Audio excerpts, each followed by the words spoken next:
কেন্দ্রীয় সাধারণ সম্পাদক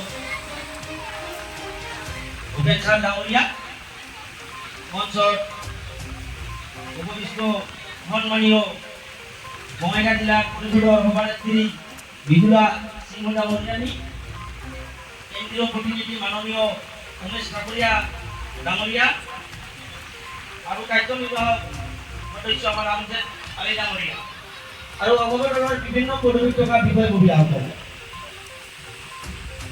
আৰু কৰ্মকৰ্তাসকল, সন্মানীয় মুৰব্বীসকল আৰু সন্মানীয় আই মাতৃসকল। মোৰ নাম চাহিবুল হক, মোৰ ঘৰ কাকাতিৰী গাঁও পঞ্চায়তৰ অন্তৰ্গত। অহা 2026 চনত 17 নং চিতকদৰা সমষ্টিৰ পৰা প্ৰতিদ্বন্দ্বিতা কৰি বুলি আপোনালোকৰ দোৱা আশীৰ্বাদ বিচাৰিছোঁ। আপোনালোকে জানে বিগত দিনত আমি বিধায়ক পালোঁ, বিধায়কে আমি সন্মানীয় অনন্ত মল্ল ডাঙৰীয়াক পালোঁ। আমি তেখেতে আমাক সমস্যা আজিলৈকে দূৰ কৰিব নোৱাৰিল বা আমি সুখে দুখে তেখেতক নাপালোঁ। সন্মানীয় আমাৰ প্ৰদীপ চৰকাৰ ডাঙৰীয়া, তেখেতক আমি বিধায়ক বনালোঁ, তেখেতকো আমি সুখে দুখে নাপালোঁ। সাংসদ আমাৰ ৰকিবুল হুছেইন ডাঙৰীয়া, তেখেতক আমি 10 লাখ ভোটত জিকালোঁ, কিন্তু তেখেতকো আজিলৈকে আমি দেখা নাপালোঁ। আজি যে আমাৰ উচ্ছেদ চলি আছে, আজি আমাৰ উচ্ছেদ বিধায়ক, য'ত কংগ্ৰেছৰ বিধায়ক আছে, ইউডিএফৰ বিধায়ক আছে, তাত উচ্ছেদ চলি আছে। আজি আমাৰ হাছিনা বিলত যিটো উচ্ছেদ হ'লে, একে ৰচিদ আলম ডাঙৰীয়াই মুখ্যমন্ত্ৰী ডাঙৰীয়াক চেলেঞ্জ কৰিলে। মুখ্যমন্ত্ৰী ডাঙৰীয়াৰ যদি দম আছে, মই এটা ঘৰ ভাঙি দেখুৱাম। মুখ্যমন্ত্ৰী ডাঙৰীয়া ভাঙিলে।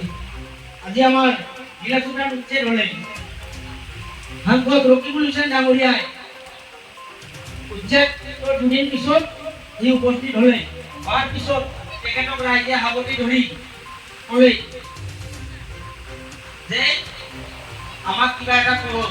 তেতিয়া ৰকিবুল হুছেইন ডাঙৰীয়াই ক'লে, মোৰ কৰিবলগীয়া একো নাই। আৰে ভাই, আপোনাৰ যদি কৰিবলগীয়া একো নাই, আপুনি ৰাইজক কিয় ঠগি আছে? গতিকে আপোনালোকে বুজি পাইছে। এতিয়া আমি চৰকাৰ পক্ষত থাকিলে আমি এইবিলাক উচ্ছেদ বা আমাৰ আগন্তুক দিনত আমাৰ দি ভোটাৰ কৰি আমাৰ খেলিব পাৰে। গতিকে আমি চৰকাৰ পক্ষত যদি ইয়াৰ পাৰে আমি বিধায়ক স্কুললৈকে পঠাব পাৰোঁ, তেতিয়াহ'লে বিধায়কে বিধানসভাত গৈ মাত মাতিব পাৰে। আজি আমাৰ যিবিলাক বিধায়ক আছে, সিহঁতে বিধানসভাত গৈ মাত মাতিব পাৰে। গতিকে আপোনালোকক অনুৰোধ কৰোঁ, আমি এইবাৰ সকলোৱে মিলি অগবদলৰ বিধায়ক আমি স্কুললৈকে পঠাব পাৰিম না নাই কওক আপোনালোকে? পাৰিমনে আমি সকলোৱে? গতিকে মই বিশেষ একো নকওঁ, আমাৰ আৰু দৰকাৰ আছে। আপোনালোকে যদি মোৰ ভাষণত কিবা ভুল ভ্ৰান্তি হৈছে, নিজৰ ল'ৰা বা ভতিজা হিচাপে আপোনালোকে মোক ক্ষমা কৰি দিব। ধন্যবাদ। জয় আই।